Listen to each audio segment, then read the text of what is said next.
বিসমিল্লাহির রহমানির রহিম।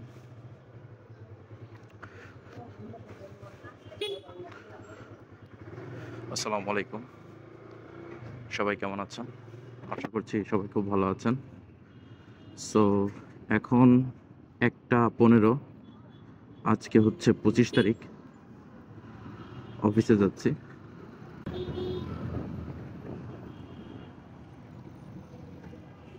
রাস্তায় প্রচুর জ্যাম। এইখানে হচ্ছে একটু সিগন্যালটা পড়বে, এটা টেকনিক্যালের সিগন্যালটা। সো এদিকটাতে হচ্ছে মিরপুর ১ নম্বর যেতে হয়, সোজা হচ্ছে গাবতলী, সামনে হচ্ছে টেকনিক্যালের মোড়। ওখানে সবসময় সিগন্যালটা পড়েই। সো এই টাইমে আমি যখন বের হই এতটা সিগন্যাল থাকে না, কিন্তু আজকে কি জানি কি হয়। আজকে কি বার? শনিবার।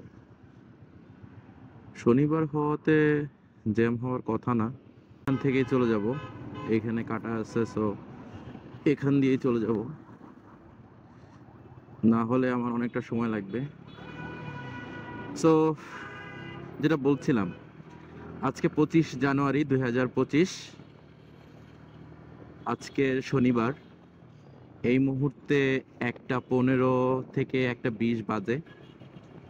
আমি এখন আছি দারুস সালাম টেকনিক্যালে, আর আমার বাসাটা ঠিক এই গলিতেই, সামনে। সো একটু হচ্ছে আমাকে ইউটার্ন নিয়ে আসতে হয় আমার অফিসে যাওয়ার জন্য। আমার অফিসটা হচ্ছে ধানমন্ডিতে, ধানমন্ডি ২-এ। সো ওখানে এখন যদি আমি যাই, আমার ১০ থেকে ১৫ মিনিট টাইম লাগে, ম্যাক্স হাফ লাগে যদি জ্যাম থাকে। এই সময়টা রাস্তাতে জ্যামও একটু কম থাকে, তুলনামূলক কম থাকে। তারপরেও মাঝে মাঝে ধরাশায়ী হয়ে যায়, কিছু করার থাকে না। ঢাকা শহরে এমন পরিস্থিতি, এটা খুবই স্বাভাবিক, জ্যামের ব্যাপারটা। তো এটা নিয়ে আসলে কিছু করার থাকে না। এখন আছি কল্যাণপুরে, এটা কল্যাণপুর ওভারব্রিজ, ফুট ওভারব্রিজ। এখানে কিছু না হলেও আপনি জ্যাম পাবেন, মানে বাস স্টপ বানিয়েছে। সো ওখানে অফিসিয়ালি হোক আনঅফিসিয়ালি হোক, ওটা একটা বাস স্টপ। তো ওইখানে বাস দাঁড়াবেই, এই জন্য একটু জ্যাম থাকে। তুলনামূলক অনেকটাই কম ছিল, দেখেছেন আপনারা, চলে এসেছি। আর এই হচ্ছে আমার প্রতিদিনের যাওয়ার রাস্তা, একই রাস্তা দিয়েই আমি যাই। বাসা যেহেতু এখানে দারুসালামে, অফিস ধানমন্ডিতে, সো এক রাস্তায় ব্যবহার করব, সেটাই স্বাভাবিক। হয়তো আপনাদের এই একই রাস্তায় আমার সঙ্গে প্রতিদিন দেখা হবে, তবে ভিন্ন কোনো টপিকস নিয়ে, ভিন্ন কোনো বার্তা নিয়ে। তো যেটা বলছিলাম, বেসিক্যালি আমরা আসলে ভেঙে যাই, আবার উঠি, আবার ভেঙে পড়ি, আবার উঠি। আল্লাহ হচ্ছে আমাদের সব কিছু সেট করে রেখেছে। এখানে আসলে আমার শুধু স্মৃতিচারণ হয়। এটা হচ্ছে শ্যামলী, এটা হচ্ছে শ্যামলী স্কোয়ার। আপনারা এটা হয়তো সবাই চিনেন, এটা ফুট ওভার ব্রিজ।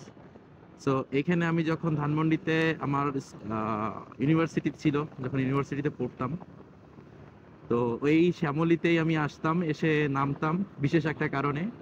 দেন এখান থেকে আমি রিক্সা অথবা লেগুনাতে করে ইউনিভার্সিটিতে যেতাম প্রতিনিয়তই। আর তখন থাকতাম হচ্ছে কাজীপাড়া, মিরপুর ১০ নম্বর।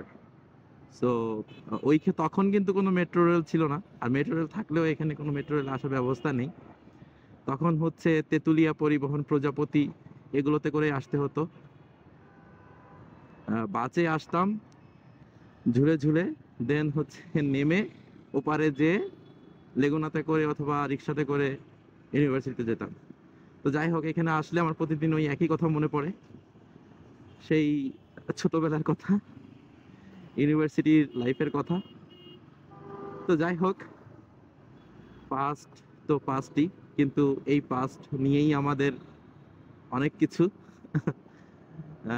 ওই যে একটা বিষয় আছে যে আপনি মৃত্যুর আগ পর্যন্ত স্মৃতি ভুলতে পারবেন না। আপনার স্মৃতিতে ধুলো পড়ে যাবে, কিন্তু মুছে ফেলতে পারবেন না। বিষয়টা এমনই। আমরা অনেকেই মনে করি যে স্মৃতি ভুলে যাই বা পাস্ট ভুলে যাই বা ভুলে যেতে চাই, কিন্তু আসলে কি তাই? আমরা কি পাস্টটা ভুলতে পারছি বা পেরেছি? সম্ভব না। কোনো না কোনো কারণে বা যেকোনো কিছু দেখে আমাদের ওই স্মৃতিচারণ হয় বা আমরা ওই জিনিসটা মনে করি। কোনো একদিন বিয়ের গাড়ি এরকম মানুষ যাবে। আজকে হয়তো কারো বিয়ে, তাকে বেস্ট অফ লাক। জীবনে একজন ভালো সঙ্গী সে পাক।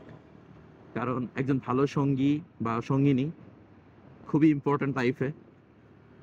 জীবনে আ এই যে আমাদের ছোট্ট একটা জীবন, এই জীবনে আসলে যে পার্টনার হবে তাকে বোঝাপড়াটাও খুব ইম্পর্ট্যান্ট।